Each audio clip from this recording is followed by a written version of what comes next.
नमस्कार दोस्तों, आप देख रहे हैं खबर किसान की यूट्यूब चैनल। मैं हूं आपका दोस्त संकेत शर्मा और आज हम आप पहुंचे हैं हरियाणा के ही जिले सोनीपत के गांव अटेरना में, जहां पर मेरे साथ मौजूद हैं पद्मश्री से सम्मानित हमारे साथ जो किसान हैं। इनको सरकार ने एक उपाधि दी है, उसका नाम है फादर ऑफ बेबी कॉर्न। जी हाँ, कंवल सिंह चौहान आपका नाम है। पद्मश्री से आपको सरकार ने सम्मानित भी किया है और इस पूरे क्षेत्र में जो आपने क्रांति करी है बेबी कॉर्न को लेकर, आपसे पूरा जानेंगे आपकी जर्नी के बारे में, कैसे आपने शुरुआत करी। पहले तो बहुत बहुत स्वागत है आपका हमारे इस खास शो में। कंवल जी, आपने जो काम किया है वाकई में किसानों को प्रोत्साहित करने वाला, एक क्रांति वाला काम किया है आज की देर में। तो एक बार बताइए कि कैसे आपकी यात्रा शुरू हुई।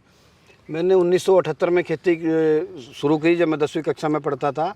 मैं घर का सबसे बड़ा सदस्य था, इसलिए खेती करना उस समय मेरी मजबूरी थी और साथ साथ में पढ़ाई भी करता था। 1980 में मैंने बासमती धान की खेती शुरू की। किसानों की आमदनी बढ़ी, उससे बासमती धान सारे क्षेत्र में फैली। परंतु 1985 के चलते धान में बीमारी आनी शुरू हो गई और ये एक युग आ गया जहर का। तब स्प्रे भी करिए, स्प्रे करने से भी कामयाबी नहीं मिली, किसान को नुकसान मच जाता रहा। तो उस समय कोशिश की गई कि इसको स्प्रे से कैसे बचा जाए, किसान की आमदनी कैसे बढ़ी जाए। तो जैविक खेती की शुरुआत की, बायोगैस प्लांट लगाया, डेयरी फार्म की शुरुआत की। और 1996 में बासमती चावल के व्यापार करने के हेलर भी लगाया, मिनी राइस मिल भी। परंतु ज़्यादा कामयाबी मुझे नहीं मिली इन सभी मेरी यात्रा में, 20 साल की यात्रा में।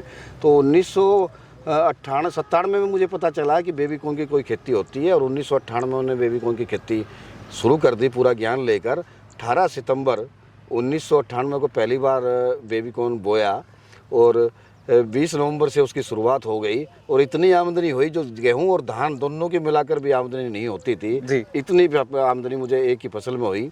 उसके बाद 1999 में मुझे बहुत बड़ा नुकसान भी हुआ, मैं बेच नहीं पाया बेबी कॉर्न को। उसके बाद 60,000 रुपये प्रति एकड़ मुझे आमदनी होनी शुरू हो गई।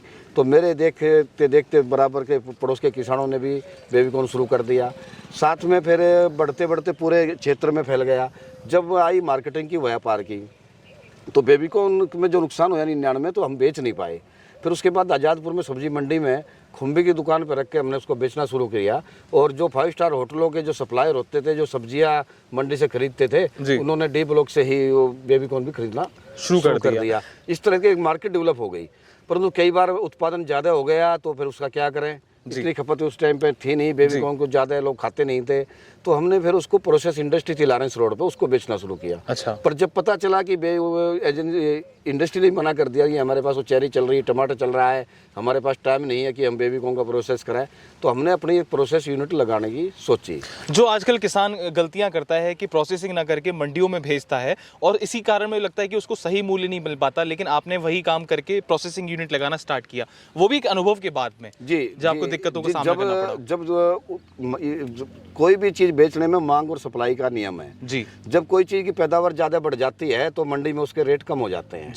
उस समय ही प्रोसेस का नंबर आता है, रेट कम होने कि आप प्रोसेस करो और स्टोर करो कुछ समय के लिए, स्टोर करो, देश विदेश की मार्केट में भेजो। तो वो ये काम हमने किया। 1999 में हमने कोशिश करी कि हम एक प्रोसेस यूनिट अपनी लगाएंगे और 2009 में 6 फरवरी को हमने पहली अपनी प्रोसेस यूनिट शुरू की। अच्छा, ये जो पूरा ज्ञान था, जैसे कि आपने बताया कि आपने बेबी कॉर्न करना स्टार्ट किया, तो कहीं ना कहीं एक उत्सुकता थी आपके मन में कुछ हटकर करने की जो आपने करी। लेकिन ये आपको कहाँ से, आपका मोटिव जो था, उसको आपका ध्येय, मतलब आपको सपोर्ट किसने किया? मैं छोटा सा किसान था, कर्जवान किसान था। मेरे पिताजी जब 1978 में चले गए तो मेरे ऊपर कर्ज था, तो उस कर्ज को उतारने के लिए मैंने कोशिश करी कि मैं अच्छी खेती करूं। मैं बहुत कोशिश करता रहा, परंतु उस कर्ज को उतारने में कामयाब नहीं हुआ। तो मेरे अंदर जिज्ञासा थी कि मैं खेती से ज़्यादा कैसे कमाऊं। तो कोई भी नई टेक्नोलॉजी आ जाती तो मैं अडॉप्ट करने की कोशिश करता था, उसको जानने की कोशिश करता था। इसी दौरान 1997 में मेरे पास कुछ लोग आए, उन्होंने बताया कि हमें कुछ ज़मीन चाहिए यहाँ पट्टे पे, बीज बनाने की कंपनी थी वे। तो उन्होंने कहा कि बेबी कॉर्न का बीज बनाते हैं, और हमारी मोनोपोली है। और ये मेरी जिज्ञासा पैदा हुई। उन्होंने बताया कि ये 300 किलो होता है एक एकड़ में और 70 रुपये किलो बीज जाता है। 21,000 का मुझे लगा भी 21,000 का एक फसल हो जाए तो बहुत अच्छा है। तब तो गेहूँ और धान मिलकर भी 21,000 के नहीं होते थे उस टाइम पे। तो वे हमारे गाँव के टेक्निकल ऑफिसर के ICR में SK चौहान जी, उनके साथ वो आए थे। तो उसके बाद मैंने उनसे बीज लिया। बीज लेने के बाद मैंने उसको खेती करना शुरू कर दिया। पर जो उनकी आमदनी, उससे भी ज़्यादा मुझे आमदनी हुई, जो उन्होंने बताया था उससे भी ज़्यादा आमदनी हुई। अब मैं आता हूँ अपनी जर्नी पे। हमने कोशिश करी कि भाई हम प्रोसेस इंडस्ट्री लगाए। 2009 में पहली इंडस्ट्री लगाई और इंडस्ट्री लगा के हमने अपने यहाँ के लोकल किसानों को मिनिमम गारंटी प्राइस देना शुरू किया। बहुत बढ़िया। जो बेबी कॉर्न का हमारा 40 रुपये किलो था, टमाटर का 4 रुपये किलो था, और मशरूम का 40 रुपये किलो, और स्वीट कॉर्न का 6 रुपये किलो उस टाइम पे हमने देना शुरू कर दिया किसानों को, मिनिमम गारंटी प्राइस। जी। किसान की मर्जी है, अच्छा भाव मंडी में मिलता तो मंडी बेचो, जहाँ भी बिकता वहाँ बेचो, यदि नहीं बिकता है तो मंडी में 10 रुपये किलो का भाव भी होता तो भी हम 40 रुपये किलो किसान को देते थे। और फिर उसके बाद में आप उसको प्रोसेस करते हैं? उसके बाद उसको प्रोसेस करके डब्बा बंद करके पूरे देश और विदेश के बाजार में हमने भेजना शुरू किया। तो हालांकि हम जो निर्यात करते हैं वो अभी डायरेक्ट नहीं है हमारा, पर निर्यात वालों को हमने देना शुरू कर दिया बना के। अच्छा, लेकिन जब इसी श्रृंखला में जी, जब छोटा पड़ गया हमारा प्रोजेक्ट, छोटा सा प्रोजेक्ट था वो, जी। 2012 में दूसरा प्रोजेक्ट लगाया गेलोआब कोऑपरेटिव सोसाइटी के नाम से, 2017 में 16 में तीसरा लगाया, और 2019 में जो आप अभी शूट करके लाए हो, ये देख रहे हैं इतना बड़ा प्रोजेक्ट, ये 2016 में प्रोजेक्ट लगाया। तो इस तरह से अब हम एक तरह से तैयार हो गए हैं कि अपने क्षेत्र में जितना भी माल जो भी पैदा होगा उसको हम प्रोसेस कर सके। जैसे कि आप कोरोना काल की यदि हम बात करें तो कोरोना काल में सभी मंडियां बनती है, आवागमन के साधन बनते, तो किसान ट्रैक्टर ट्रॉलियां भरते हैं और स्वीट कॉर्न और बेबी कॉर्न अपना यहीं ले आते थे, और यहाँ से सारा प्रोसेस करके हमने स्टोर किया, और जब खुल गया तो जब बेचना उसको शुरू कर दिया। तो कहीं ना कहीं आपने क्षेत्रीय किसानों की मदद भी करी है, उनको सहयोग दिया है, या उनको जो सही मूल्य होता है आपने वो भी उनको मुहैया कराया? किसानों को यहाँ इतना फायदा हुआ है तो बेबी कॉर्न की खेती से जो हरा चारा हुआ उससे पशुओं को फायदा हुआ, दूध की मात्रा बढ़ी, किसानों पशुओं का विकास हुआ, मतलब पशुओं की संख्या बढ़ी, दूध बढ़ा, किसानों की आमदनी बढ़ी। साथ में किसान जो यहाँ मंडी में स्वीट कॉर्न बेच रहा था 6-7 रुपये किलो में, अब हमारा इन पास नॉर्वे का ऑर्डर है, नॉर्वे में हम स्वीट कॉर्न भेज रहे हैं, बेबी कॉर्न इंग्लैंड भेज रहे हैं, तो किसान को हम अच्छा पैसा देते हैं कि स्वीट कॉर्न 7 से 14 रुपये किलो तक भी खरीदते हैं, और बेबी कॉर्न हमने 150 रुपये किलो तक भी खरीदते हैं कई बार हम। तो क्या लगता है जब हमारा उत्पाद, चाहे वो कॉर्न हो चाहे वो अदर प्रोडक्ट्स हो, जब ये विदेश जाते हैं तो वहाँ से उनका प्रतिक्रिया क्या रहती है? क्या उनके कमेंट्स कॉम्प्लीमेंट्स रहते हैं कि जो भारत से चीज़ें जा रही हैं उसकी गुणवत्ता में क्या अंतर देखने को मिलता है? भारत में जो चीज़ें खेती की जा रही है उसकी गुणवत्ता बहुत अच्छी है, और इंग्लैंड के लोग तो भारत की चीज़ों को बहुत ज़्यादा पसंद करते हैं, और भारत का नाम है दुनिया में अच्छा प्रोडक्शन पैदा करने का। और हम यहाँ प्रतिबंधित दवाइयाँ यूज नहीं करने देते किसानों को, और साथ में जैविक खेती भी करते हैं। ज़्यादातर तो हमारा जैविक होता है, परंतु कुछ किसान अभी जैविक खेती पर नहीं आए हैं, तो उनको भी ये हिदायत दी जाती है कि इसमें जब भी हम आपका माल खरीदेंगे तब इसमें कोई प्रतिबंधित इंसेक्टिसाइड पेस्टिसाइड या प्रयोग नहीं करेंगे, उसका कोई अंश नहीं आना चाहिए, और उसका टाइम एक निश्चित है, किस समय क्या डालना है। बहुत अच्छी बात है। क्या संदेश देना चाहेंगे देश के उन किसान भाइयों को जो आज भी अपनी पुराने तौर तरीके से एक दूसरे को देखकर केवल धान, गेहूं और जो एक रूटीन वाली फसल होती है वही कर रहे हैं, कुछ हटकर नहीं कर रहे हैं, मल्टी क्रॉपिंग नहीं कर रहे हैं, आज भी जैविक खेती की ओर अग्रसर नहीं हो रहे हैं, तो उनको क्या संदेश देना चाहेंगे अपने अनुभव के अनुसार कि वो कैसे प्रेरित हों? और युवाओं को क्या संदेश देना चाहेंगे जो छोटी मोटी नौकरी करने के लिए गाँव से पलायन करके शहरों में आ गए हैं और उनके जो गाँव की ज़मीन थी वो उन्होंने ऐसी छोड़ दी है, तो उनको क्या संदेश देना चाहेंगे? मेरा जो संदेश है अपने देश के किसानों को और युवाओं को ये संदेश है कि पहले मैं देखता हूँ, मेरा जन्म 1962 में हुआ, मैंने देखा कि 1970 से पहले कोई रासायनिक खाद का प्रयोग नहीं होता था, 1980 से पहले हमारे क्षेत्र में कोई इंसेक्टिसाइड पेस्टिसाइड का प्रयोग नहीं होता था, किसान अच्छी तरह से रहता था, मतलब स्वस्थ किसान था, कोई भी चीज़ हम खेत से तोड़ कर खा सकते थे, कोई खतरा नहीं था कि हम गलत चीज़ खा रहे हैं। अब 1985 के बाद ऐसा हो गया कि हम खेत से टमाटर तोड़ के खा ले मान ले तो पता नहीं हमारा अंदर क्या होगा, उस खाने के बाद पता नहीं कब उसने किसान ने उस पर स्प्रे किया था, वो जहर कितना हमने अंदर ले गए हैं।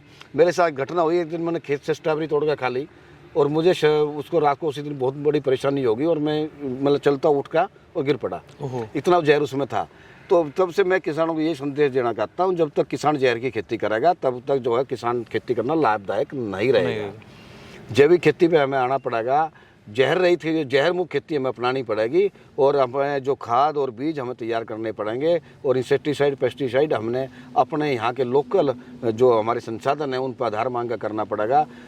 तो तभी किसान जो है बिना जहर मुक्त खेती करेगा तभी कामयाब होगा। और यदि किसान या भारत का किसान जहर मुक्त खेती करेगा तो दुनिया में उसका नाम होगा, दुनिया में उसका माल जाएगा, क्योंकि भारत में ही संभावना है जहर मुक्त खेती की, क्योंकि यहाँ जनसंख्या ज़्यादा है, ज़मीन थोड़ी थोड़ी है, तो यहाँ जहर मुक्त खेती हो सकती है। और मेरा संदेश है देशवासियों को, तो जहर मुक्त खेती करें, प्रोसेस प्लांट देश में लगे। भारत सरकार ने अभी किसान संपदा योजना जो बनाई है, इसमें 50% से 70% तक की सब्सिडी, और जो है जितने एफपीओ अब बनाए जा रहे हैं, 10,000 एफपीओ का टारगेट है देश में, किसान समूह बनाए जा रहे हैं, उनको 70% अनुदान पर स्कीम में सरकार की आ रही है। सरकार भी काफी कुछ कर रही है, हमको उसमें जुड़ना कर रही है। किसानों की आमदनी बढ़ाने के लिए सरकार बहुत मेहनत कर रही है। जितने भी प्रोसेस यूनिट लगेंगे किसान का माल बिकेगा उतने ही किसान की आमदनी बढ़ेगी। और ऐसी सरकार योजना बना रही है कि देश में ज़्यादा से ज़्यादा प्रोसेस यूनिट लगे किसान संपदा योजना के तहत। अच्छा, एक चीज़ मैं जानना चाहूँगा, जैसे आपने छोटे से शुरुआत करी, उसके बाद आपने प्रोसेसिंग प्लांट भी लगाया, लेकिन आज की डेट में आप काफ़ी सारे मतलब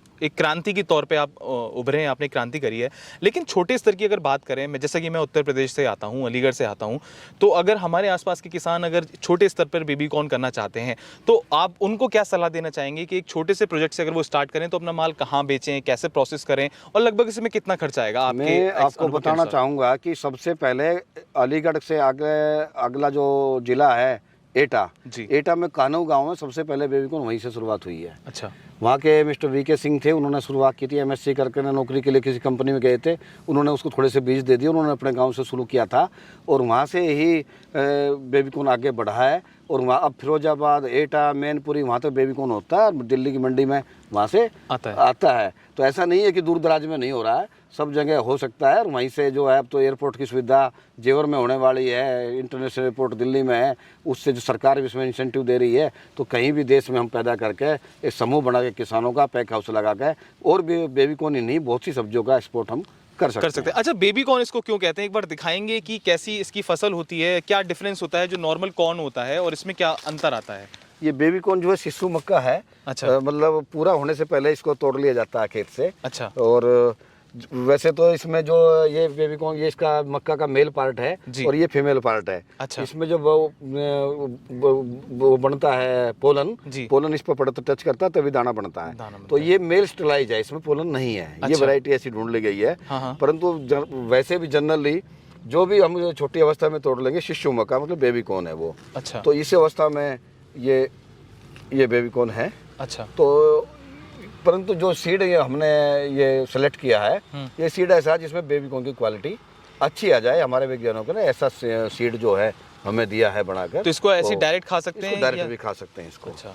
अब देखिए खा के तो इसका स्वाद कैसा रहता होगा? अच्छा, ऐसे ही खा सकते हैं? ऐसे खाओ सीधा। बहुत बढ़िया।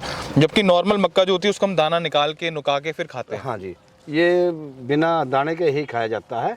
अच्छा। और आज का रेट यदि हम बात करें किसानों का 120 रुपये किलो आज किसान का बेबी कॉर्न बिक रहा है, जिससे किसान को अच्छी आमदनी हो रही है। जो मोदी जी का सपना है किसानों की आमदनी दुगनी हो, वो यहाँ पूरा हो रहा। दुगनी ही नहीं 3 गुनी और 4 गुनी आमदनी किसानों को इस क्षेत्र में हो रही है। इसके और भी लाभकारी गुण हैं जब इसका सेवन करते हैं सलाद में या अन्य चीजों में? हमारे वैज्ञानिकों ने बताया कि इसमें वसा नहीं है और सारा सब चीज़ें हैं जो आदमी को चाहिए, वो हर चीज़ इसके अंदर है और ये फायदेमंद है खाना। और लगभग साल में कितनी बार इसकी फसल हो जाती है? पूरा साल यहाँ फसल होती रहती है। अच्छा। अटेरना में आप बेबी कॉर्न किसी समय आओ, कभी भी आओ, हमेशा मिलेगी, छोटी से बड़ी सब तरह की मिलेगी।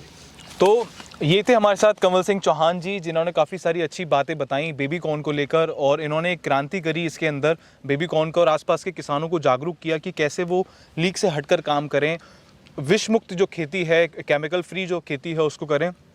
आशा करते हैं आपको हमारी वीडियो पसंद आएगी और बने रहिए हमारे साथ देखते रहिए खबर किसान की यूट्यूब चैनल। आप देख रहे थे अंकित शर्मा को। धन्यवाद।